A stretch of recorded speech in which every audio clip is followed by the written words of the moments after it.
Here we're going to show the demo how to use the save and load as Matlab commands as well as Matlab functions.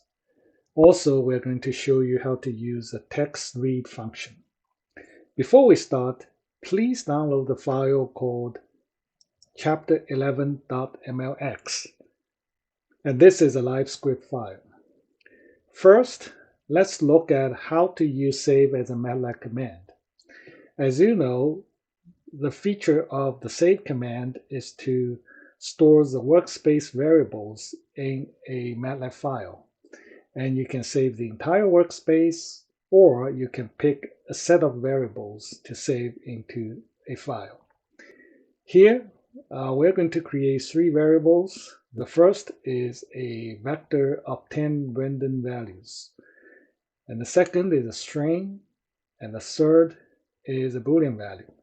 We're going to save the entire workspace using this command, and we're going to save variables A and B into a second file, workspace_partial. Now let's take a look. So I run the section,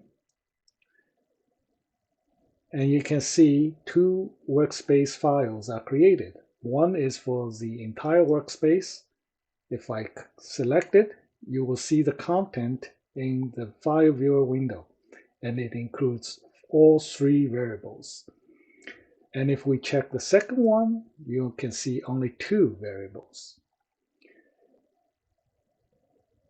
Next, let's look at how to use save as a Matlab function. So we select this section, and the difference between a Matlab function from a Matlab command is that Matlab function takes the input data as a function input, so they should be listed within a parenthesis. For a command, those input data should be listed in the same line as a command, but they are separated by spaces.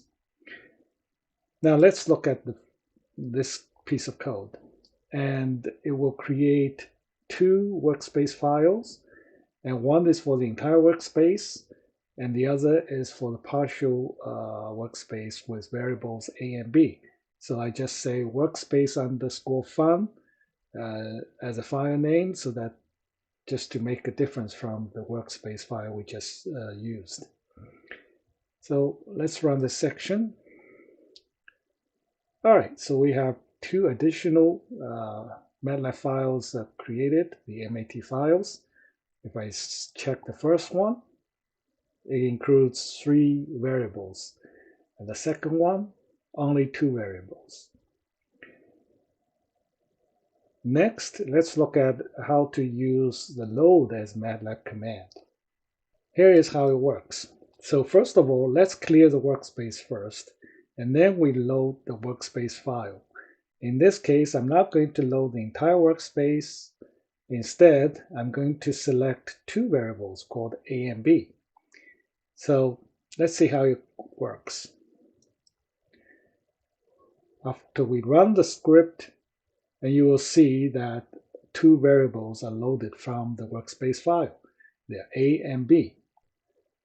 If you want to use the load command, you need to know the variable names inside this workspace file.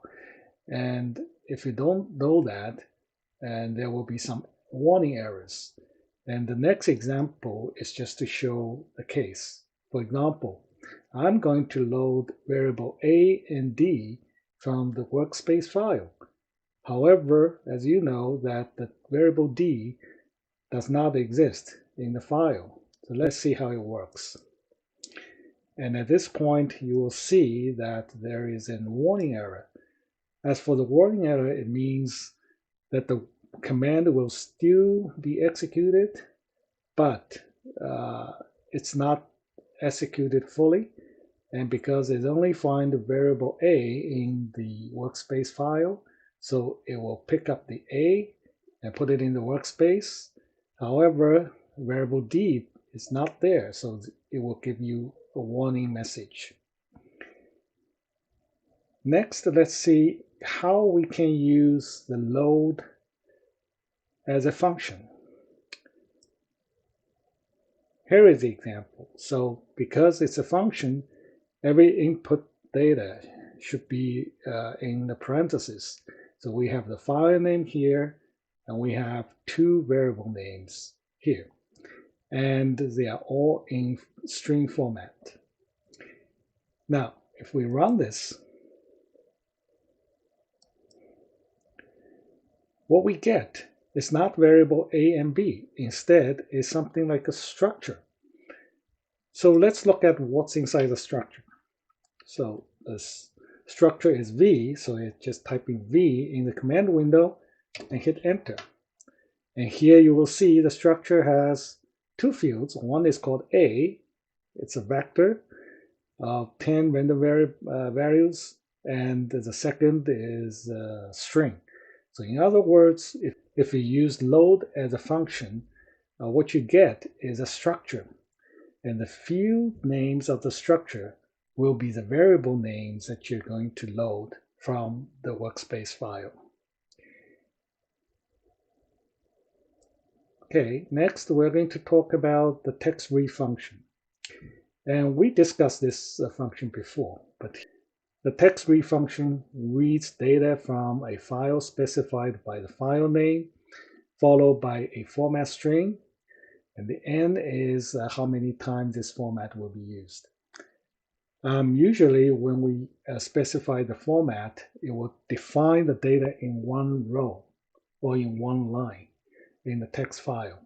Typically, the text file will contain columns of data. So if you have, like, say, 3 columns, you should specify the format of the 3 columns in the format, and also you will list 3 output variables to hold these data.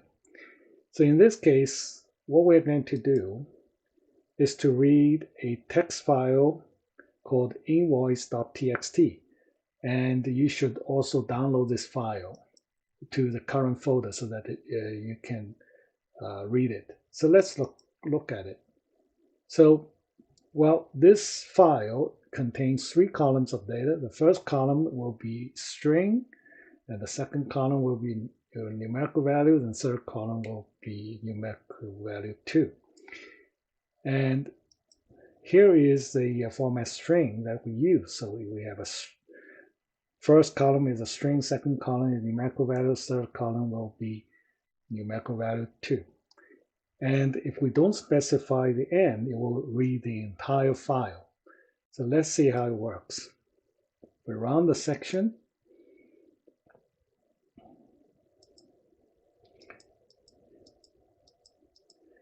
Okay, you will see like 3 items. One is a variable called item, and it contains the names or the strings of the first column.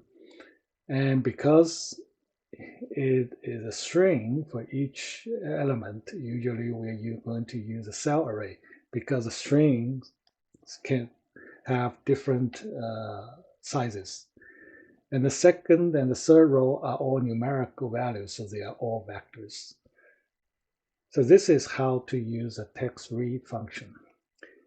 For this demo, all you can see that the file operation functions, such as a text read as well as save and load functions, they have one thing in common. They use a file name as one of the inputs. So the file operation will be done in one function call. Those functions are easy to use because one function call, you can finish the entire procedure to read the data or to save the data to a file. However, it is not efficient. And usually those functions are called advanced file I/O functions.